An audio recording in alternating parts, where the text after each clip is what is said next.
ഇതുപോലെ വീടിന്റെ മുൻഭാഗത്ത് വേറെ ചില ആളുകൾ യാതൊരു ശ്രദ്ധയുമില്ലാതെ ചെയ്യുന്ന ഒരുപാട് തെറ്റുകളുണ്ട്.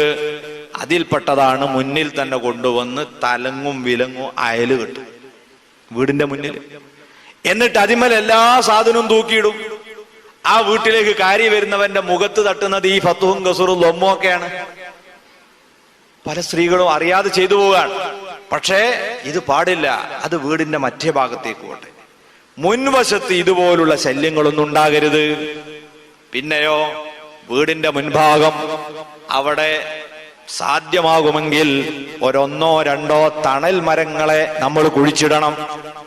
ഉപകാരത്തിന് പറ്റുന്ന രീതിയിലുള്ളതായാൽ നല്ലതാണ്. എന്നാൽ തണൽ മരങ്ങളിൽ തന്നെ ഇന്ന് ധാരാളം അപകടകാരികളുണ്ട്. അതിൽപ്പെട്ടതാണ് ഇന്നത്തെ കാട്ടുബദാം. ഇപ്പം വ്യാപകമായിട്ട് നമ്മൾ ഇവിടുന്ന് ഇറക്കുമതി ചെയ്ത മരമാണ്. ഇതൊരു 10-20 കൊല്ലം